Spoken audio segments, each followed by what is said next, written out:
ఖమ్మం జిల్లా కుసుమంచి మండలంలో రెవెన్యూ శాఖ మంత్రి పొంగులేటి శ్రీనివాసరెడ్డి విస్తృతంగా పర్యటించి పలు అభివృద్ధి పనులకు శంకుస్థాపన చేశారు.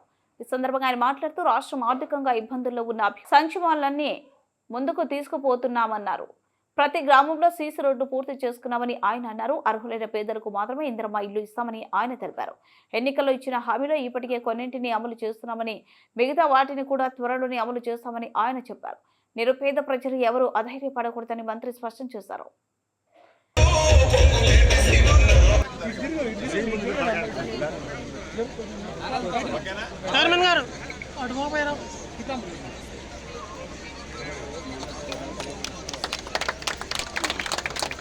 ముందుకు రామాకండమ్మా, వెనకాల సార్ ప్లీజ్.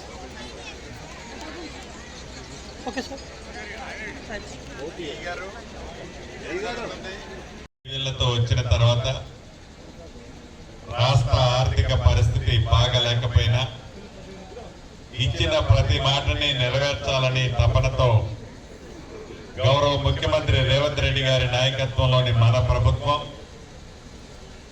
అన్ని సంక్షేమ కార్యక్రమాలను చేస్తూనే అభివృద్ధిని కూడా ఎక్కడా తగ్గనీయకుండా ప్రతి గ్రామానికి, ప్రతి మండలానికి, ప్రతి నియోజకవర్గానికి సంక్షేమాలు ఎలా చేస్తున్నామో అభివృద్ధిని కూడా చేస్తూ పేదవాడి గోమానికి ఈ అభివృద్ధి సంక్షేమాలని చెదరవేసే కార్యక్రమాన్ని ఈనాడు మన ప్రభుత్వం చేస్తూ ఉంది.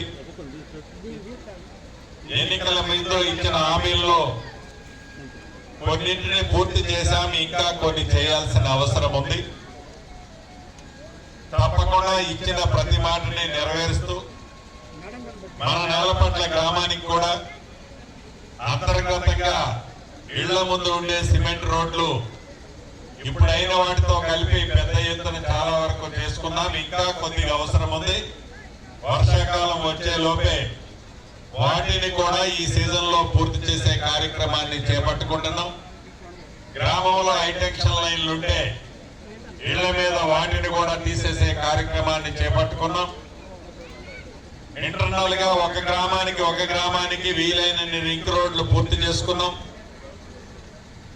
ఆడబిడ్డలకి దొడ్డి బియ్యం బదులు సన్న బియ్యం ఈ ప్రభుత్వం ఇవ్వడం జరుగుతుంది. మొదటి విడతగా ఇందిరమ్మ ఇల్లు కూడా మీ గ్రామంలోని ఇందిరమ్మ కమిటీ ఇందిరమ్మ లిస్ట్ ఇచ్చింది, ఇళ్లకు సంబంధించింది.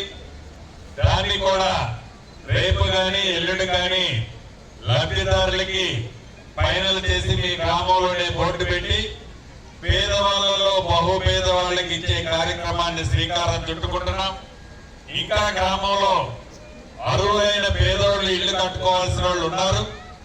వాళ్ళకి కూడా తప్పకుండా మీ సీనన్నగా, మీ ఇంటి పెద్ద కొడుకుగా ఆ అర్హులైన వాళ్ళకి కూడా ఇల్లు ఇచ్చే బాధ్యత నాదే. మీరెవరూ కూడా దిగులు పడాల్సిన అవసరం లేదు. అయ్యో నాకు రాలేదని ఆతృత పడాల్సిన అవసరం. కమిటీలోని సభ్యుల్ని మీ ఇంటి పెద్ద కొడుకుగా ఒకటే అడుగుతున్నా, ఎక్కడా చిన్న తప్పు కూడా చేయొద్దు. పేదవాడి దగ్గర మీరు ఏమీ ఆశించొద్దు. పేదవాడి కన్నీరు తొడిచే మన ఇందిరమ్మ ప్రభుత్వం ఈనాడు గౌరవ ముఖ్యమంత్రి రేవంత్ రెడ్డి గారి నాయకత్వంలో ఏవైతే మంచి కార్యక్రమాలు చేస్తున్నామో భవిష్యత్తులో కూడా ఇటువంటి మంచి కార్యక్రమాలని ఎన్ని ఇబ్బందులు కష్టాలు వచ్చినా ఈ ప్రభుత్వంలో చేసుకుంటామని మీ అందరికీ మనస్ఫూర్తిగా తెలుపుతూ, అదే రకంగా నిరుద్యోగ యువతకు కూడా రాజు వికాస్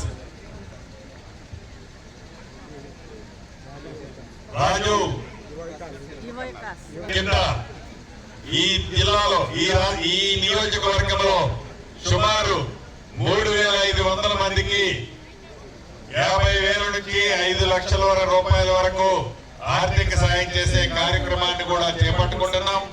ఇలా అనేక సంక్షేమ కార్యక్రమాలను చేపడుతూ మీ దీవెల్లో ఇందిరమ్మ ప్రభుత్వం వచ్చేటప్పుడు ఎలా పడ్డారో అదే విధమైన తాపత్రయము భవిష్యత్తులో కూడా ఉండే విధంగా మన ఇందిరమ్మ ప్రభుత్వ పరిపాలన ఉండదని మనస్ఫూర్తిగా మీ అందరికీ తెలుపుతూ